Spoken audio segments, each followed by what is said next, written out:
Hey guys, so I wanted to take a break from talking about the dreary topics of the war and genocide and talk a little bit about how this whole existence that we're in could be a prison planet hell realm that we are perpetually recycled into through reincarnation so that evil entities can feed off our energy through our suffering. And this is the idea of the soul trap that's kicking around on the fringes of the truther community. And since I consider myself as part of the truther community, I felt like I wanted to give my 2 cents about it. Now I've gone mostly off the channels, the Rebellious Meat Puppet, and I've heard some things by Wayne Bush as well. So I'm open to people kind of like getting back at some of the things that I will say now, and I do find this ultimately an interesting idea. I am going to be critical about it, and then I'm going to be critical in a way that is still open-minded to it, which is why I'll probably name this video the Soul Trap debunked question mark, because ultimately what they say could be true, and I think it's important to be open to all kind of philosophies and all spiritual ideas ultimately, and have them at the back of your mind, if not the forefront, and if not, certainly how you make all your decisions in life. And this will probably be my biggest critical of the whole soul trap community, is that there are people within this community who are very certain of it being real, and they make their life decisions on it, and then you really shouldn't do that because I mean, it's possible it could be real, and they make some very interesting arguments to that point, which I will discuss, and some I will argue against. But you want to have a skeptical, critical mind when it comes to it. And it's actually in the spirit of what I feel is the originator of this idea, at least the person who I feel came up with this idea or explored this idea the earliest that I know of, which is the Rene Descartes. So he came up with this thought experiment of a malevolent god pulling the wool over everyone's eyes, and his ideas is where the Matrix actually comes from. So the Matrix explores his philosophy, and it's also, those ideas of us all being a brain in the vat somewhere in an experiment, that all comes from his kind of exploration. But his exploration was done in a way that he would doubt everything. It's called systematic doubt. So he would doubt absolutely everything, and he came to this conclusion that the only thing he could really know for fact is that he exists in some way. He didn't even know which way he existed in. That's where he came with this idea, I think, therefore I am. Because that's all he could really kind of conclude at the end of the day. Because everything we see, everything we hear, all our senses are actually very malleable. So we can't really trust our senses. And we certainly can't trust those things like out-of-body experience, OBEs, and past life regressions, which is what I feel like the conclusions that a lot of people in the soul trap community get their ideas from. Like, I've had actually experienced out-of-body experiences, and I've actually done past life regressions for people. So I think those are things that are interesting, and those experiences are absolutely real. Like, the experience of having an out-of-body experience is real, but whether that's actually your soul leaving your body, or whether that's just happening in your imagination, or whether that is some kind of like distraction or illusion that maybe somebody is feeding towards you. So this will be, I guess, my first criticism of the soul trap community, is that they're very critical of certain new ages and the experience they present of their out-of-body experiences or things like this, or their past life regressions when they're positive. But then they'll accept other people that say that it's a trap, it's a prison planet. So when they have like negative experiences, they'll accept those, but they won't accept the positive ones. So I would say be critical of all of it. And ultimately, I feel that people need to hold this possibility, this atheistic possibility, that once we die, this could be it. And I don't hold that point of view personally, but I'm always open to it. So to be open-minded, you not only have to be open-minded to these kind of fringe spiritual concepts, but you should also be open-minded to the atheistic point of view that ultimately we could just be annihilated, and we do just become worm food after we die. And it's an idea that's very uncomfortable and scary, but facing that possibility in some way, facing that fear, it'll actually make you stronger, and it'll make sure that whatever you believe in or whatever you're driven towards, you're not being driven by that fear.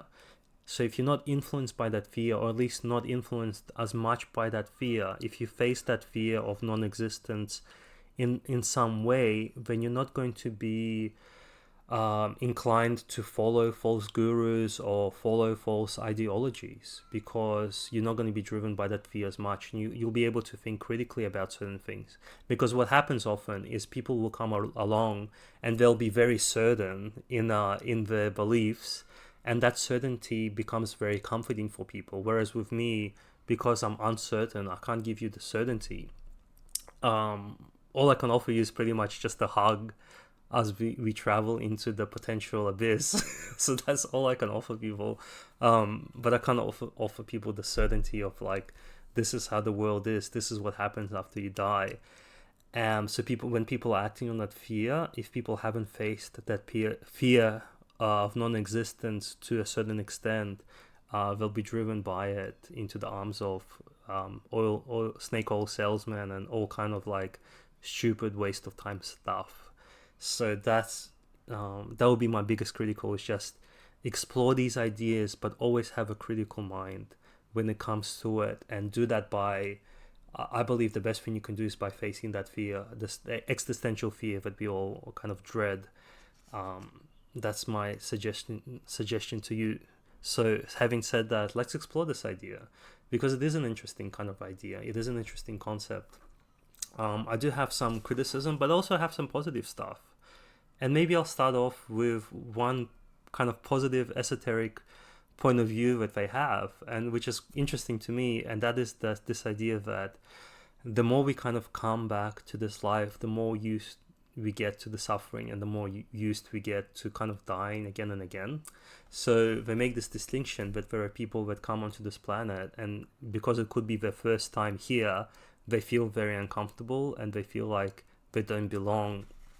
And then there are other people who don't mind it as much, and the reason that they don't mind it as much is because we've just done it so many times, so that even though they don't remember coming back to this planet again and again, they've become conditioned to it, so it's not as much of a bad trip for them.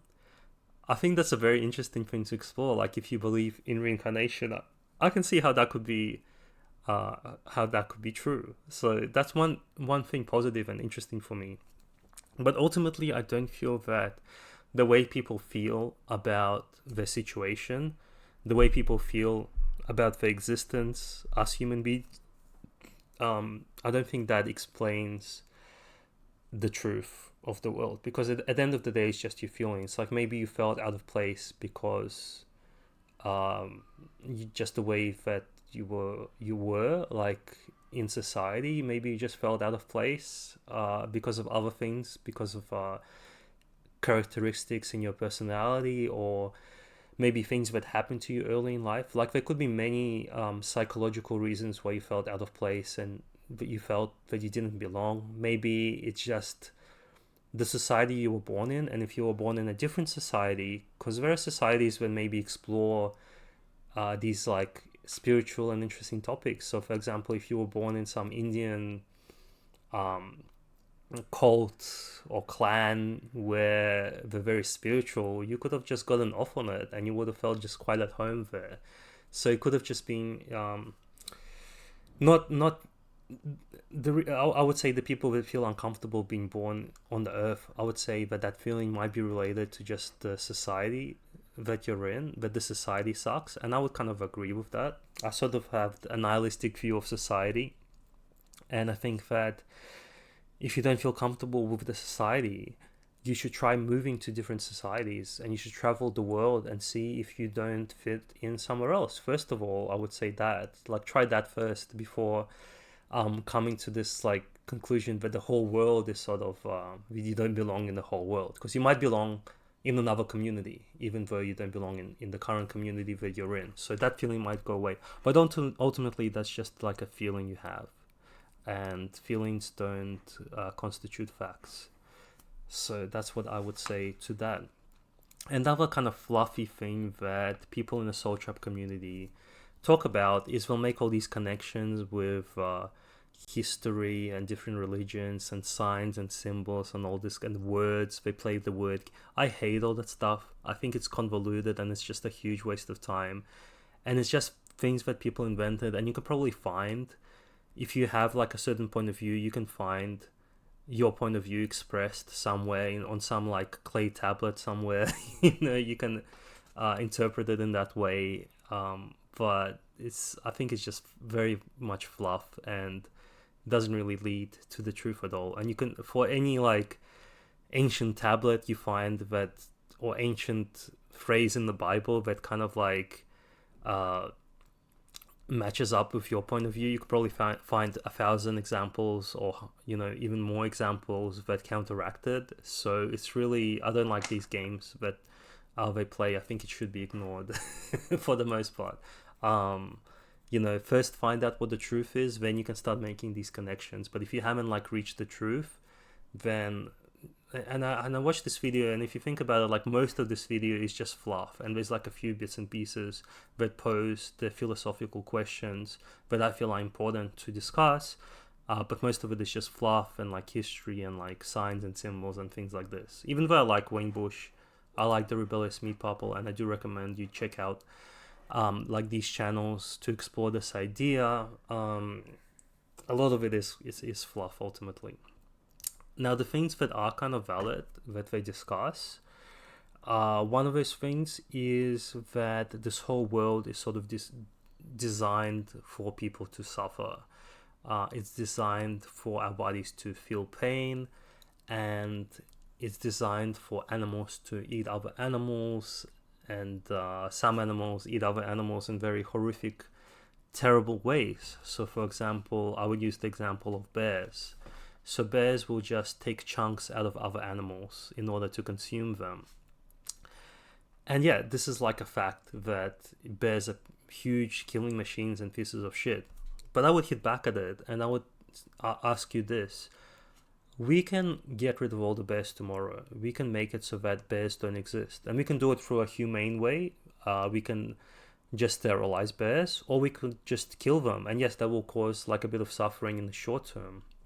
But ultimately, it will make us going into the future that there will be way less suffering. And it's not like bears are necessary to the ecosystem or anything. Like most of the time, bears don't have enough food, which is why they hibernate. But I think most people out there don't want bears to become extinct. They want bears to exist on a certain level, right? Like we like bears, even though we know the horror those bears cause. We find them as cute. We give fluffy bears to our kids and things like this. We like wolves. I mean, we sort of turned wolves into our pets. So on some level, I believe as human beings, we are accepting of the suffering here. Again, this could be because we've just been around for a while. So some of us have been around for a while, and other people have not. But I feel that we accept the good with the bad. And there are people that are born in terrible, terrible situations, and they just make the most out of it. Now, I've got a friend also. So this is the kind of like the very typical guy that comes to mind. So he was born without arms or legs, and he ended up having a family with a pretty cool girl. Like I don't think most regular guys would be able to hook up with that. But because of his attitude, because of his approach to life, he's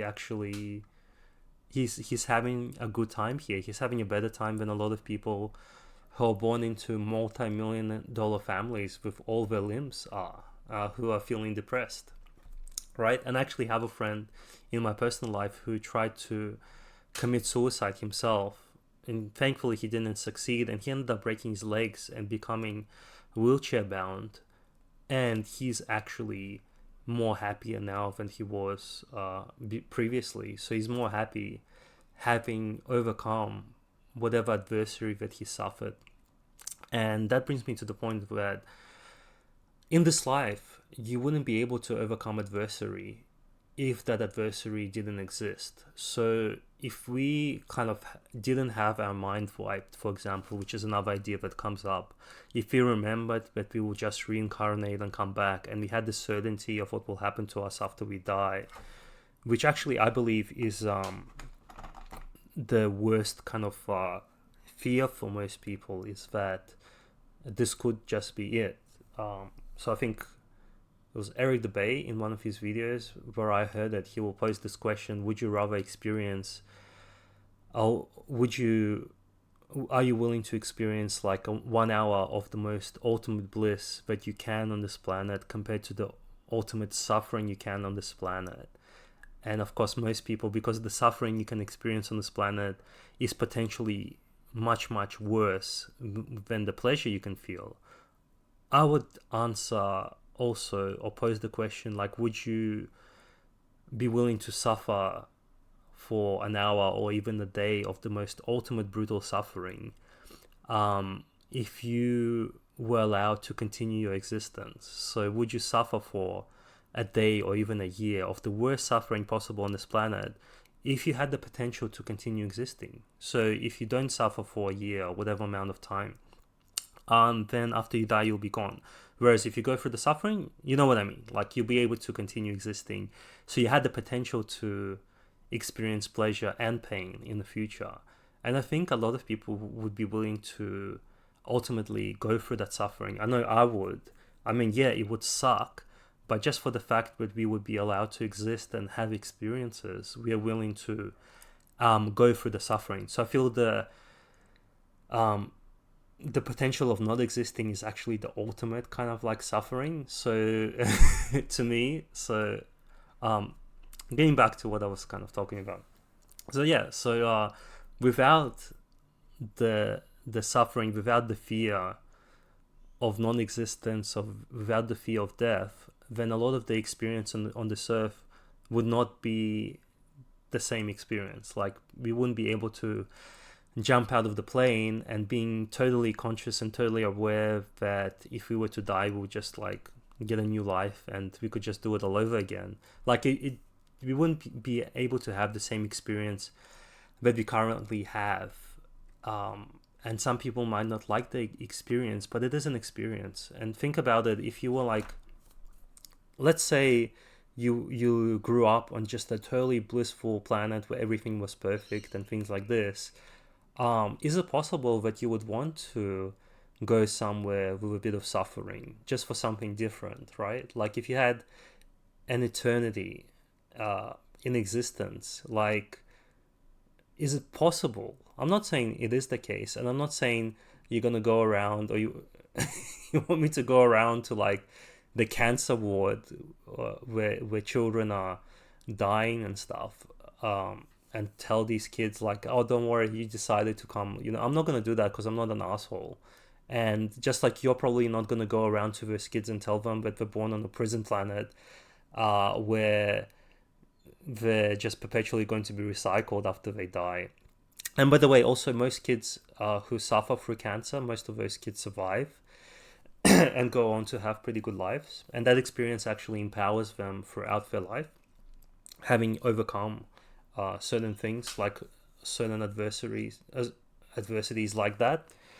But yeah, like, and I actually telling those kids that what kind of like a more positive point of view would make them feel better, actually. So I hate when people say that, just go tell a dying kid that. Like, no, yes, that sucks, but I mean, looking at it philosophically, I mean, if you are stuck in just like this perfect place, it's possible, at least it's possible, that you can decide to come back and have an experience that is very bad,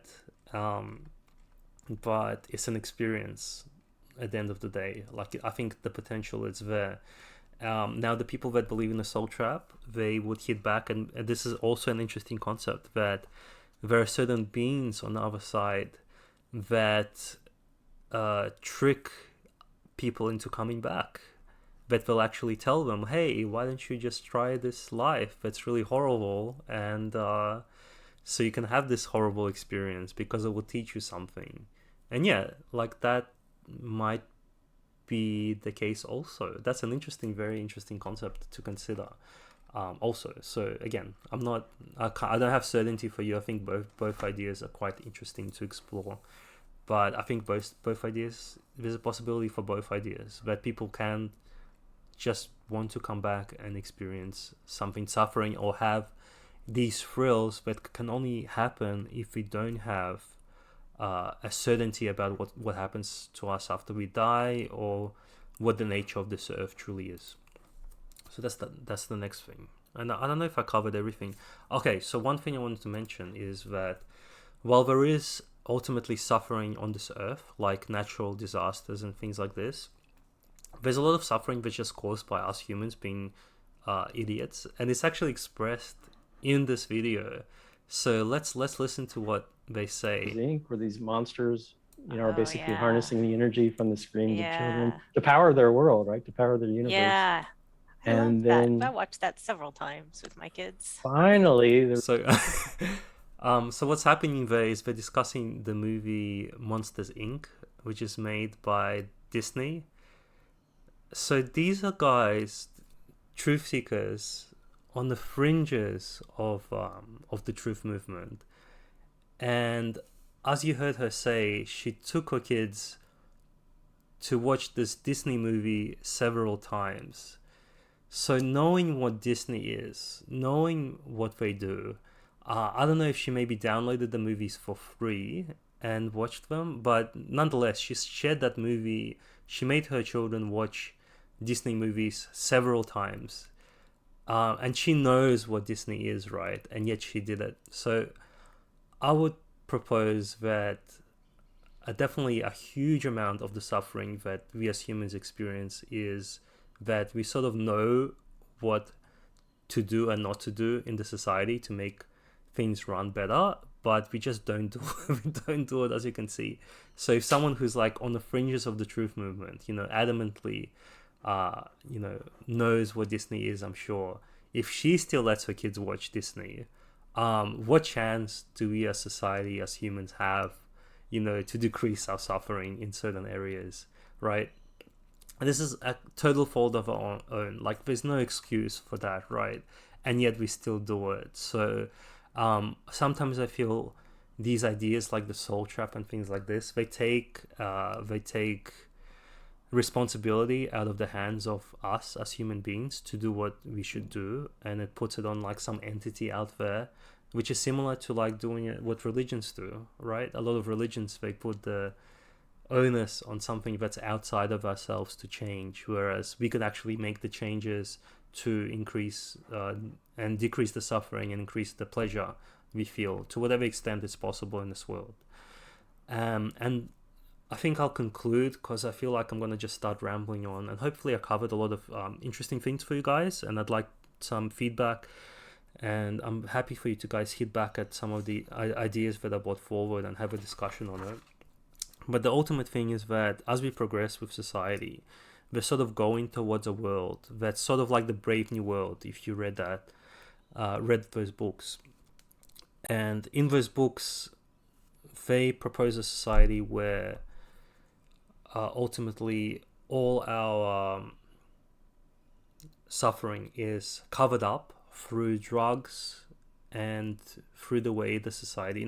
I'm not saying the whole like how they create humans is a pleasant thing that they do, but like in a way, the Brave New World society that's proposed, it's gotten rid of all the suffering. So, and slowly, like the world is, I feel, is having more and more pleasure and less suffering, like through drugs, through science, through cures for diseases and things like this. And who knows what the ultimate existence we can create. So this world is moving towards to becoming better and better. Like even as human beings, we're sort of learning to do things better, I feel, even though sometimes we take 2 steps back to move 1 step forward, or even though that happens every once in a while, I still feel we are progressing to something better. And who knows how much more horrible things we would have to like overcome to reach that place, I think the world is progressing slowly. So that would be my argument against this being just a prison planet and a complete trap, is that things are changing, things are moving. And unfortunately, ideas like the soul trap is a sort of escapism. Like, it's same with Buddhism, is if you feel like this world is just worthless and worth giving up on, like, you can give up on certain societies, and that's why I recommend moving to a different society if you don't like the one that you're in. But just totally giving up on the world, I feel like that's a regressive idea in certain ways. Like, keep it as an option is what I'll say, but just be careful if you're not being manipulated by this idea, so that you don't take action in this world, because it's in a way it's also comforting to feel that you're just like this trapped person and you have no control and there's no more hope for this world, when in fact there could be hope, but people are making you feel that way, so you don't make active changes for the better while you're here. So I will conclude with that, and there's probably things I missed out, but hopefully I covered the things I wanted to say. I don't know. Hope you enjoyed this little talk that I had. It's a little bit different, I guess, but it kind of harkens back to the exposés I did on my channel before for gurus and things like this. So, and I do like, ultimately, I like exploring this idea, and a lot of the people actually attack a lot of the spiritual gurus, and I like it how they attack them and pose these questions to the kind of like airy fairy ideas of everything's perfect on this earth, because it isn't. And there's definitely we should face up to the suffering here, but have a critical mind, have an open mind, and I hope everyone has as much of a good time on this planet as they possibly can. All the best, guys. Thank you for listening.